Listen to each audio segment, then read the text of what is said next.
Hoy comienza Semana Santa. Hoy se celebra oficialmente Semana Santa.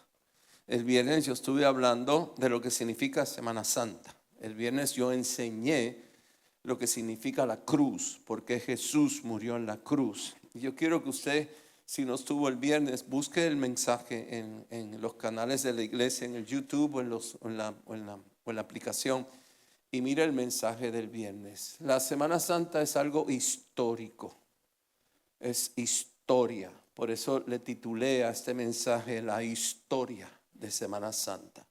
Es algo que sucedió, no es algo que lo inventó un compositor o un escritor o un filósofo. Estamos hablando de historia. Un día el Dios de la eternidad entró en el tiempo. El creador del tiempo, Él entró en el tiempo y se hizo hombre con la misión de pagar por tu pecado, por mi pecado, con la misión de ir a la cruz, con la misión de establecer una iglesia donde habría gracia y esperanza y un reencuentro con nuestro creador. Esto sucedió. Vamos a hablar de la historia. Esto es lo que sucedió. Ahora quiero empezar 500 años antes. Vamos al libro de Zacarías. 500 años antes que sucediera lo que sucedió. Hay un profeta que se llama Zacarías y mira lo que está diciendo. ¿Están ahí conmigo? Zacarías 9:9. Alégrate mucho, hija de Sión. Da voces de júbilo, hija de Jerusalén.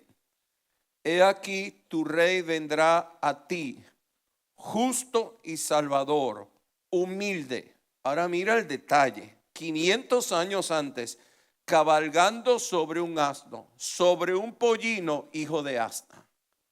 Mira el detalle. 500 años antes.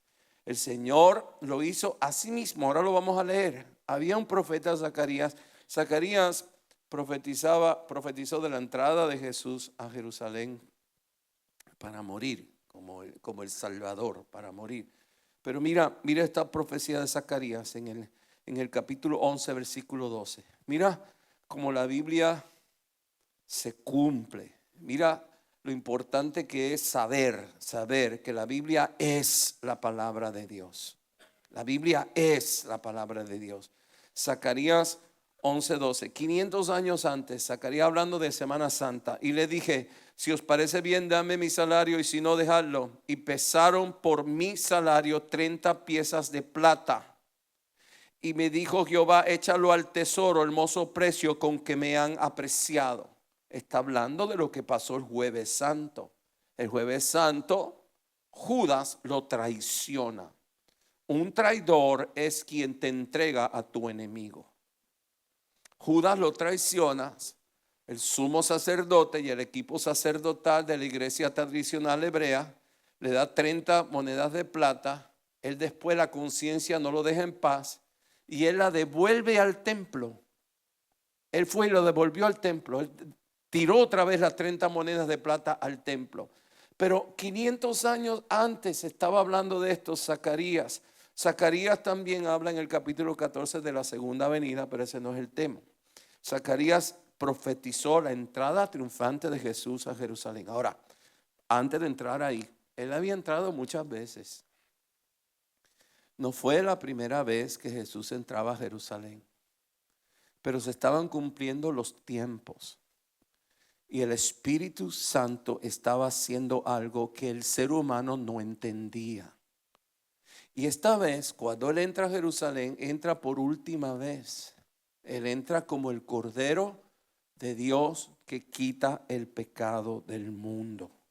Vamos a Mateo capítulo 21, versículo 1. Escuche bien. Mire lo que sucedió cuando se acercaron a Jerusalén y vinieron a Betfagé, al monte de los olivos. Jesús envía a 2 discípulos y les dice: id a la aldea que está enfrente de vosotros. Allí hallaréis una asna atada y un pollino con ella. Desatadla y tráigame los dos, tal como Zacarías habló. Él habló de un burrito y de un bebé, de un pollino, tal como él habló. Si alguien le pregunta, dígale, el Señor los necesita y luego los enviará. El Señor los necesitaba porque el Señor se estaba preocupando de ti y de mí. El Señor quería que tú y yo supiéramos que lo que Él habla, eso es exactamente lo que sucede. Si Él habló a través de Zacarías, Él lo hace exactamente tal como Él lo habló a través de Zacarías. Desatarla, traérmelo. Si alguien dijera algo, dile, el Señor los necesita y luego los enviaré. Todo esto aconteció para que se cumpliese lo dicho por el profeta cuando dije, decir a la hija de Sión, he aquí tu rey viene a ti manso y sentado sobre una asna, sobre un pollino, hijo de animal de carga.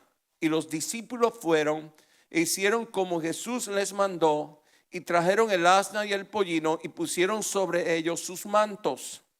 Y él se sentó encima. Ahora mire bien. Y la multitud, que era muy numerosa. Ahora, qué casualidad que a la misma hora, en el mismo lugar, se acumula un grupo de personas.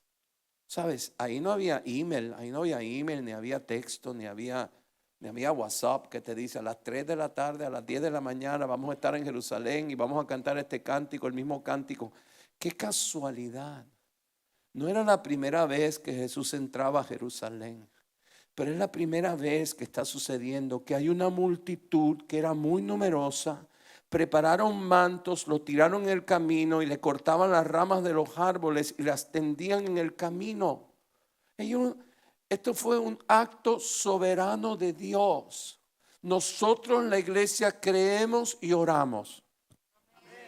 Nosotros en la iglesia creemos y oramos.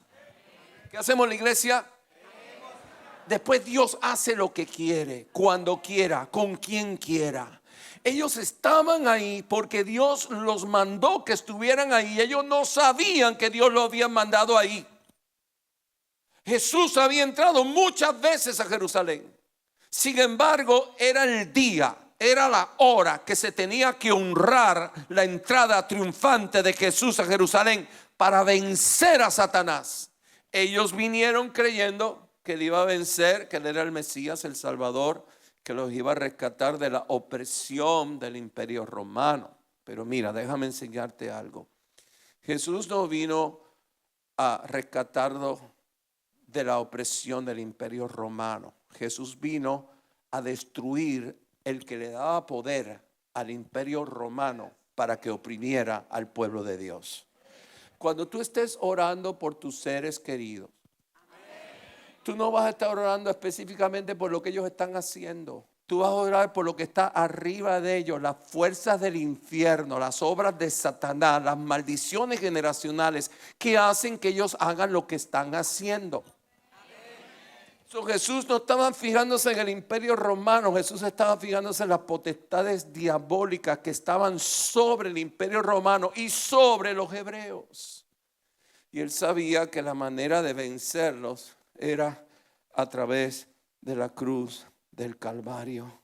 El pueblo preparaba mantos en el camino, cortaban ramas de árboles y los tendían en el camino.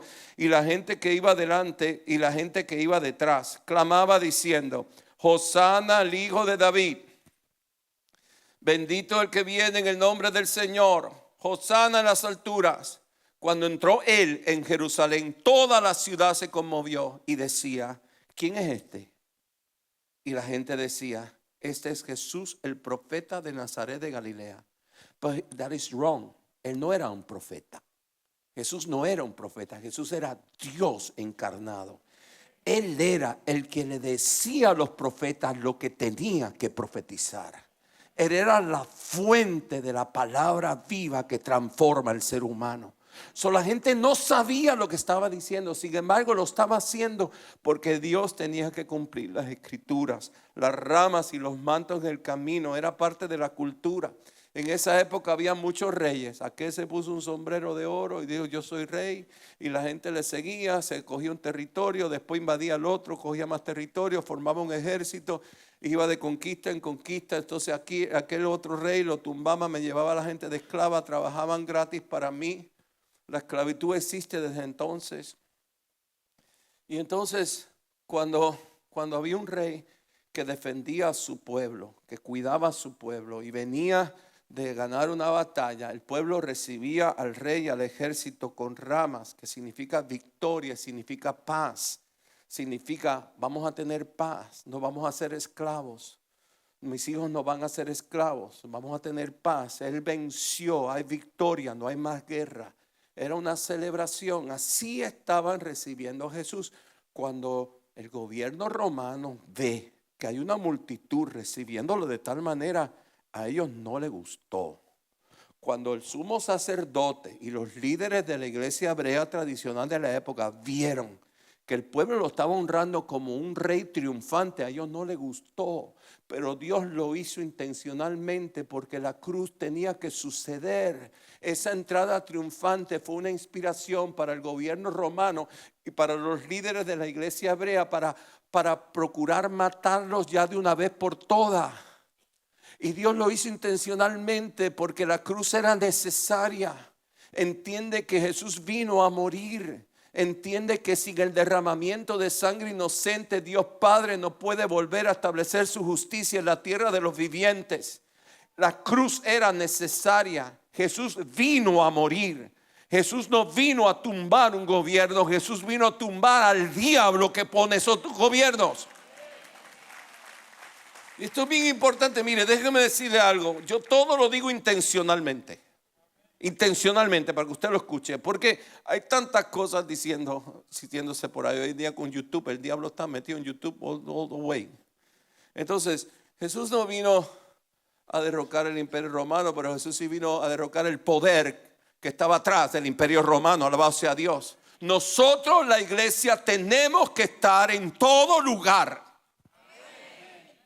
Entonces, en ese momento, cuando cortaron las ramas y trajeron los mantos, lo estaban honrando como un rey victorioso. Eso causó un disgusto muy grande entre el imperio romano, que eran dictadores, y la iglesia tradicional hebrea, que eran cómplices de los dictadores, porque la visión de los dos era cómo controlar. Vamos a Apocalipsis, capítulo 19, versículo 16. Y en su vestidura y en su muslo tiene escrito este nombre: Rey de Reyes, Señor de Señores. Ahora,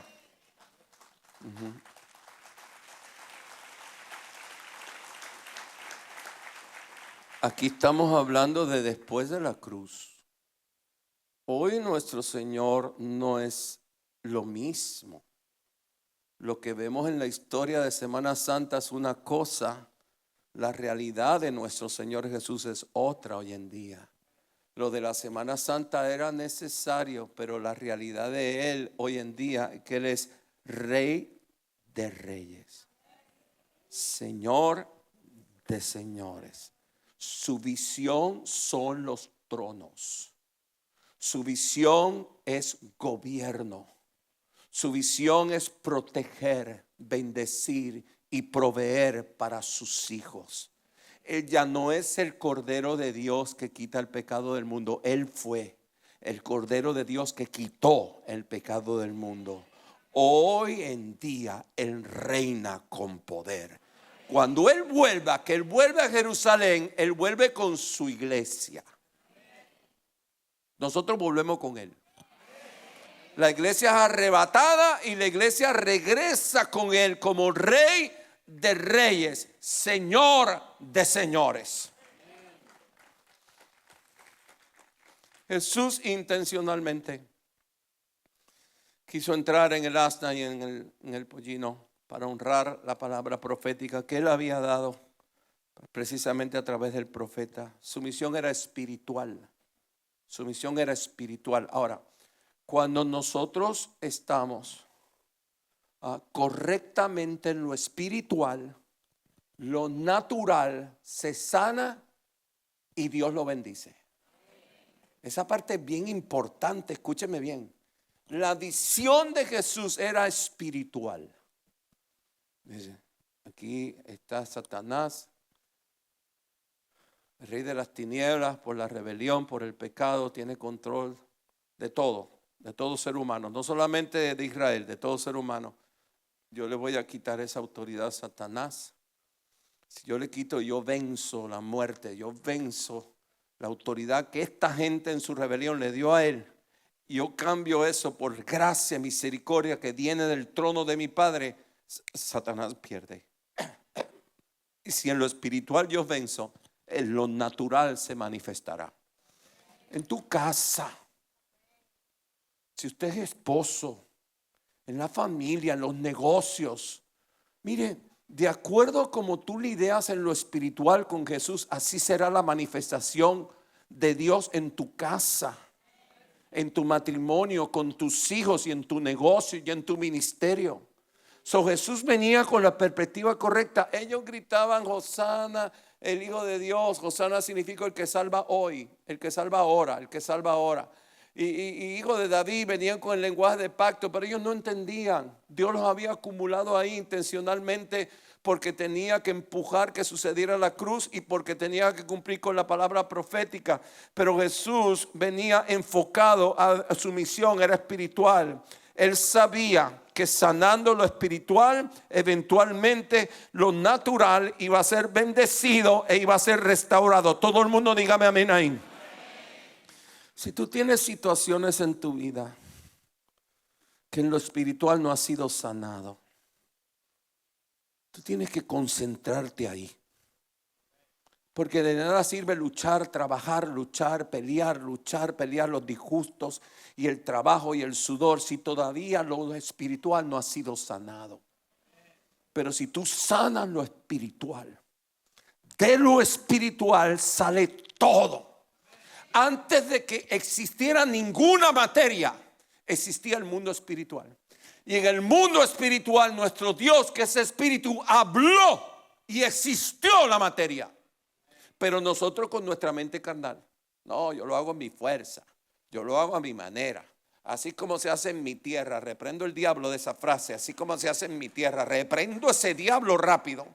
No como se hace en tu tierra y no como se hace en tu fuerza, es como Dios dice, porque el único que puede bendecir tu casa y tu vida entera se llama Jesucristo, el Hijo de Dios, más nadie. Su misión era espiritual. Al entrar en Jerusalén, él estaba anunciando sus intenciones. Sus intenciones. Mis intenciones son de paz. Mis intenciones eran de honrar lo que había dicho Zacarías. Era la costumbre de que el pueblo lo recibiera como un rey vencedor, pero todavía no había vencido. Él iba a vencer en la cruz del Calvario. Jesús viene a unir. Jesús nunca divide, pero Jesús no viene a separarnos, Él viene a unirnos, pero Jesús sí nos separa de las tinieblas. Jesús une lo bueno y Jesús separa lo malo. Y la verdad de Jesús produce verdadera unidad. Si no está la verdad de Dios, no hay unidad. Tenemos que buscar la verdad de Dios siempre para que haya unidad. Y Él viene a unir. Él es el Dios de unidad. Él es el Dios que sana. Él es el Dios que restaura. Él lo hace con la verdad. Él es el Dios que une, pero Él disipa las tinieblas. Dios no te quiere esclavo de la tiniebla. Dios no te quiere repitiendo tu mismo error. No lo quiere. No lo quiere. ¿Por qué? Porque te ama. Porque te ama. Es como que si tú amas a tu hijo y tu hijo mete el dedo donde siempre le dan un martillazo, tú le vas a decir, hijo, no metas más tu dedo ahí. No lo metan nada, pero algunos de ustedes se la pasan de dedo en dedo. Alabado sea Dios. Ya tienen todos los dedos ponchados y no, you don't get the message. No meta el dedo donde te van a dar un martillazo. Deja que el Señor te diga dónde tienes que meter el dedo. Tremendo ejemplo le di, alabado sea Dios.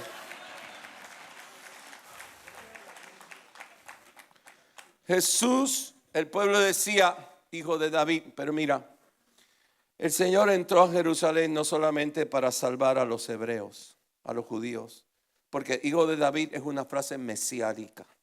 El Señor entró a Jerusalén para salvar a todo ser humano. Es la visión de Dios, salvar todo ser humano. Comenzó en Jerusalén, pero la victoria de la cruz era para el planeta Tierra entera. No solamente eran para los hijos de David, es una expresión mesiánica que tiene que ver con el pacto con Abraham. Él entró para salvarte a ti, para salvarme a mí. La visión de Dios era mundial. La visión de Jesús era para todo ser humano. En Juan capítulo 11, versículo 25, mira lo que dice la Biblia. Mira las palabras de Jesús. Jesús dijo: yo soy la resurrección y la vida. El que cree en mí, aunque esté muerto, vivirá. Y todo aquel que vive y cree en mí no morirá eternamente. ¿Cuántos creen eso? Es por la fe en un ser humano, en un Dios que se hizo hombre. Es por la fe en Jesús. No es por los comportamientos, no es por la religión, no es por la tradición. Jamás ningún ser humano había dicho tal cosa. Porque solamente Dios puede hacer eso. Solamente Dios puede resucitar de los muertos. Solamente Dios. A nadie se le había ocurrido eso. Todos los líderes espirituales, a nadie. El único que dijo eso y lo hizo es Jesucristo, el Hijo de Dios viviente. Antes de entrar Jesús a Jerusalén, la Biblia dice que Él se paró delante de Jerusalén y Él lloró, Él clamó. Entró y lo recibieron como el rey triunfante. Momentos antes, Él había parado frente a Jerusalén y había llorado, había clamado, porque su corazón entendía que las personas que lo iban a recibir a los 3 o 4 días se iban a olvidar de Él. Ninguno de los que decían Hosana, el Hijo de Dios, estaba con Él en la cruz. Solo Juan y las mujeres que le servían y su mamá María, la madre terrenal donde Dios se encarnó, estaba con Él en la cruz. Su corazón lloró porque la realidad era que ellos de verdad estaban ciegos. Ellos de verdad necesitaban un Salvador. Ellos sabían que Él entraba ahí y esa semana iba a ser traicionado por Judas. Él lloró antes de entrar porque Él sabía: me espera la traición. Me espera una entrada de celebración, pero ellos no saben lo que están haciendo. El jueves me espera la traición, después me esperan los latigazos, después me espera la cruz y la soledad, y después me espera estar crucificado en la cruz, por primera vez estar desconectado de mi Padre. Antes de morir, Él está clavado en la cruz y le dice: Dios mío, ¿por qué me has abandonado? Es la única vez que Jesús le dice Dios a Dios. Él siempre le dice Padre. Él y el Padre son uno. Han visto al Padre, me han visto a mí. Pero ahí, en ese momento que estaba solo, no renunció a la cruz por amor a ti. Decidió mantenerse solo hasta que pudiese entregar su espíritu al Padre. Ya cuando Él ve que su cuerpo no aguanta más, cuando Él ve que su cuerpo va a morir, le dice: en tus manos encomiendo mi espíritu. Ahí se volvió a unir con su Padre. Todo lo hizo para que tú y yo tuviéramos la oportunidad de creer en Él y de no morir en la eternidad, sino de vivir en la eternidad con Él.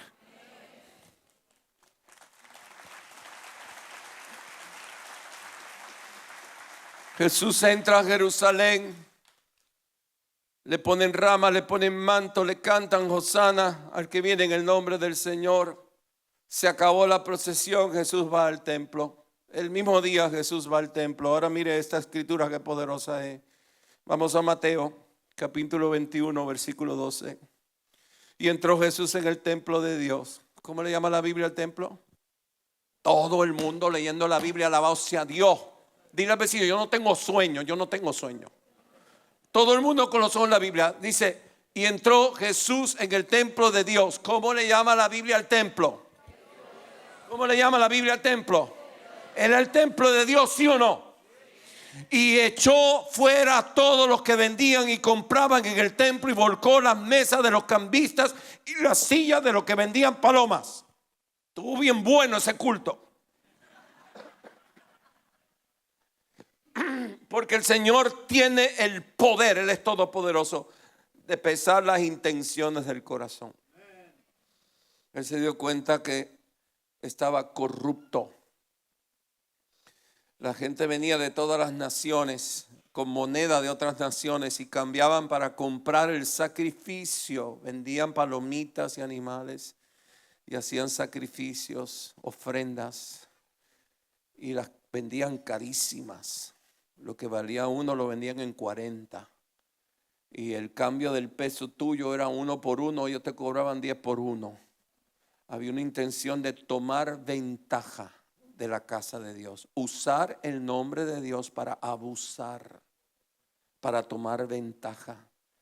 Había corrupción en el templo de Dios. Y él se molestó. Y él volcó la mesa y dijo: escrito está, mi casa, casa de oración será llamada, mas vosotros la habéis hecho cueva de ladrones.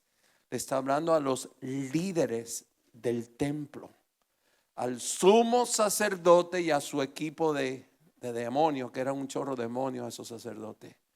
Le está diciendo: ustedes son unos aprovechados, están tomando provecho. Nuestro Dios no esconde nada. Nuestro Dios todo lo dice. Si tú estás casado, déjame decirte, Dios se lo dice tú a tu esposa. Olvídate, Él no esconde nada. Si tú te casaste, yo quiero decirte, díselo tú primero antes de que Dios se lo diga a ella. Un buen consejo, es un muy buen consejo. Nuestro Dios no esconde nada, era su casa. La Biblia dice que era casa de Dios y había corrupción en su casa. No había oración en su casa. Había gente tomando ventaja del pueblo. Y el Señor se molestó, empezó a decirle 4 cosas y volcó las mesas. Y en medio de ese arroz con mango vinieron ciegos y cojos. Mira qué valiente, porque si yo veo al Señor haciendo eso, yo me paro en una esquina y yo no me muevo de ahí.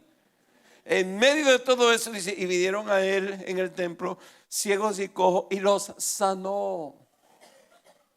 That's the true gospel. The true gospel. El verdadero evangelio es el que confronta la injusticia sin abandonar la misericordia y la compasión por el necesitado. Piensa en eso.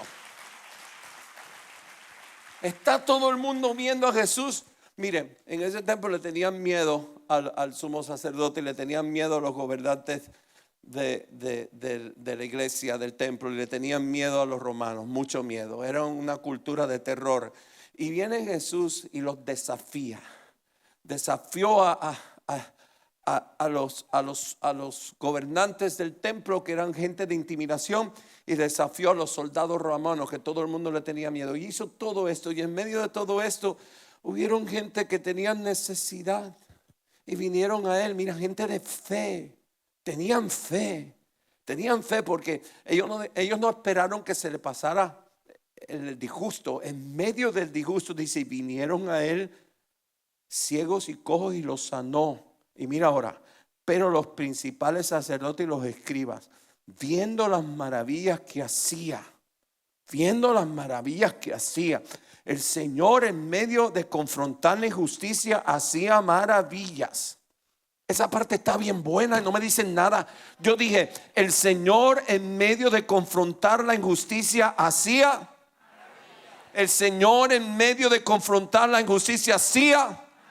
La iglesia tiene que confrontar la injusticia. En el templo hay que hablarse todo tal como se tiene que hablar. Jesús no hace un programa para esconderte la verdad. Jesús expone la verdad siempre, sea buena o sea mala. En medio de la confrontación de la justicia, los que estaban haciendo la injusticia estaban viendo a Dios haciendo maravillas en su templo. Aunque había corrupción en su templo, Dios estaba haciendo maravillas. Y se indignaron y dijeron: oye, lo que estos dicen. Y Jesús les dijo: sí, nunca leíste que de la boca de los niños y los que maman perfeccionaste la alabanza. Y dejándolos, salió fuera de la ciudad a Betania y posó allí. Él entró y se fue. No fue que él entró y se quedó. Él entró se confirmó las profecías de Zacarías. Se confirmó las profecías de los salmos. Jesús mostró que Él confronta la injusticia sin abandonar la unción de su espíritu para hacer maravillas. Las dos van paralelamente. Cuando yo veo que está fluyendo lo sobrenatural sin confrontar la injusticia, a mí no me gusta. Yo lo veo como algo místico. Yo lo veo como un fuego extraño. Pero cuando yo veo que está confrontándose la injusticia y fluyendo el poder de Dios, yo digo, that's the Holy Spirit right there. Jesús lo hizo todo intencionalmente. Después se fue a Betania, porque en Betania tenía personas que lo atendían, personas que eran de su agrado. Esto sucedió, es histórico. Jesús entró a Jerusalén para confirmarte a ti y a mí el poder de su palabra. La Biblia es la palabra de Dios. En la Biblia leemos constantemente, así dice el Señor. La Biblia es la palabra de Dios. El mundo no entiende la Biblia. La religión menos. La religión no entiende la Biblia. Solo aquellos, como dice Jesús, de la boca de los niños y de los que maman, perfeccionaste la alabanza. Aquellos que vienen a Él con un corazón de niño. Aquellos que toman la decisión, yo no entiendo, pero yo te creo. Tú eres Dios, tú sabes lo que haces. Yo no soy Dios. Y yo sé que yo soy pecador. Yo sé que yo necesito un Salvador. Esos son los tales donde nacen de nuevo y donde viene el Espíritu Santo. Y donde está el Espíritu Santo, ahí hay entendimiento. Ahí hay revelación. 2000 y tantos años atrás, esta es la historia que partió el antes y el después. Antes de Cristo, después de Cristo, es la semana más importante desde que se creó el tiempo, que marcó la eternidad, la Semana Santa. Jesús detesta y odia la injusticia. En medio de su disgusto y de su agresividad, su compasión prevaleció. En medio de su disgusto, escuchó la petición del que necesitaba. No dejó que la injusticia lo hiciera renunciar a lo que Dios le llamó. Eso hacemos mucho nosotros. Nos parquearon lejos y nos pusimos bravos y me voy de la iglesia. Eso pasa mucho nosotros. Jesús en medio habían contaminado su casa. Empezó el versículo diciendo, en el templo de Dios, Él es Dios. Jesús es el Dios Todopoderoso. Habían contaminado su casa y cuando vinieron los ciegos, cuando vinieron los cojos, ¿qué hizo? Puso la mano y lo sanó. No renunció al llamado de Dios. Mira, nunca renuncies a lo que Dios te pide. Nunca renuncies al llamado de Dios en tu vida. Va a venir todo tipo de oposición, inclusive en la iglesia, pero usted pone su mirada en Jesús. Usted no es de los que renuncia. Usted es los que se levanta una y mil veces hasta llegar a la tierra prometida. Dígame amén todo el mundo aquí. En medio de todo este caos que sucedió, se confirmó la palabra de Dios. Se confirmó lo dicho por los profetas. Fluyó el Espíritu Santo, sanó a los enfermos. Habían gente corriendo del miedo. Habían gente molestas con él porque le estaba cerrando el negocio. Pero habían necesitados que clamaron a él en medio del caos. Eso es gente de fe, gente de fe. El Señor extendió su mano y obró misericordia e hizo maravillas. Dios hará maravillas contigo. Aquí hay personas que se sienten tristes porque otros de tu familia y otros cerca de ti han visto situaciones que han pasado en tu casa. Y tú te sientes incómodo, tú te sientes incómoda. Pero mira, yo vengo a decirte que Dios hará maravilla con tus hijos. Dios hará maravilla con tu casa. Alguien dígame amén. Nosotros los cristianos creemos y oramos. ¿Qué hacemos nosotros? Y Dios hace maravillas. ¿Qué hacemos nosotros? ¿Y qué hace Dios?